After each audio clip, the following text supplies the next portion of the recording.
Now, the world is shifting towards a greener future. Scores of countries are slowly decreasing their independence and on non-renewable fossil fuels. They are even changing their policies in a bid to promote renewable and cleaner sources of energy.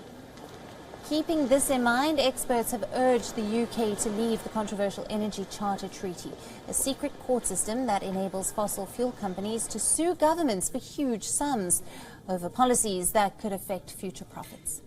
The Energy Charter Treaty courts came into existence in 1994. Now, they were in place to protect companies working in the former Soviet Union countries from government expropriation. Now, the European Commission says that the remaining part of the treaty would clearly undermine climate targets and that an exit by EU countries appeared inevitable. 7 EU countries, including France, Germany, Spain and the Netherlands, have already said that they will quit the ECT.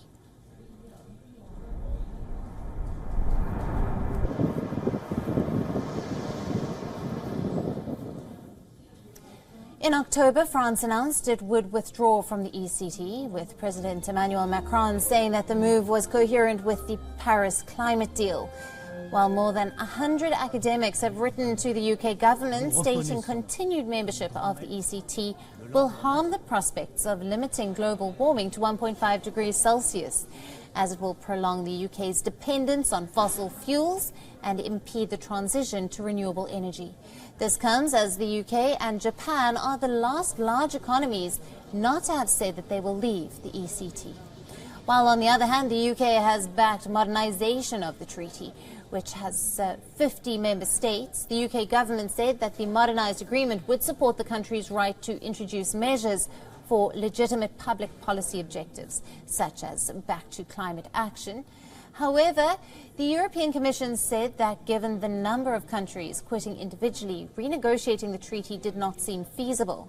Now, critics say that the court system would remain in place for oil and gas projects for at least a decade, during which time carbon emissions must be reduced by half to keep the 1.5 degrees Celsius goal within reach.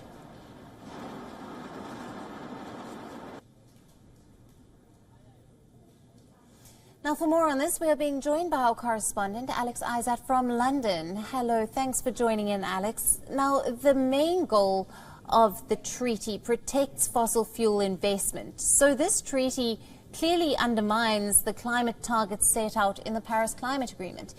And a renewed and modernized version of it was meant to take place. What is the latest on this? No, absolutely. So the treaty itself is a bit redundant from the past of the issues with the Soviet Union. And now, of course, the UK is trying to be forward-thinking when it comes to renewable energy and green changes for the climate as well. However, this at the moment doesn't seem to be a huge priority for the government, who are putting security and the cost of living within the country first before climate changes. Of course, we do have a new department for climate change and making sure that we do still hit that net zero target.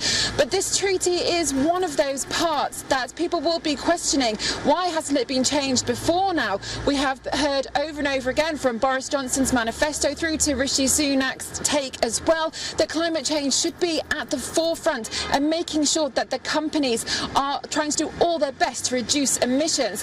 However, there does seem to be a bit of a confusion on the table about who should be paying for all these changes, because within the country right now the government seems to be pushing to send money to private companies to make them make all these changes and reduce emissions, but that's obviously not settling well with a lot of the United Kingdom people here who really want to help with the climate change, but also just want to get some of the issues that are on their daily issues that are being fixed right now, which is the cost of living crisis and, as I said, security.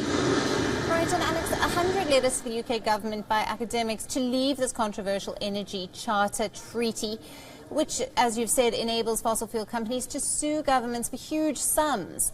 Now, what are the options for the government here? Can they just walk away? Well, they are looking at the moment about how they can approach this treaty. It has been up for renewal, so there's a conversation to be had about exactly what parts of it are still relevant in today's society. In 1994, seems like an awfully long time ago, and it's something that the government does really have to consider when they're thinking about the new department that they've just recently made, and how to move forward. And Grant Shapps is one that's going to be thinking about what changes can be made and how possibly can the UK get out of this ECT, especially when fossil fuels are currently in the headlines with the new steel mine that's potentially going to be opening up not too far down the road. So it's going to be a conversation that's going to be happening within the committees and behind closed doors, but it's likely that we will see some changes. Alex, thank you for joining us with all the latest there. WION, now available in your country. Download the app now. Get all the news on the move.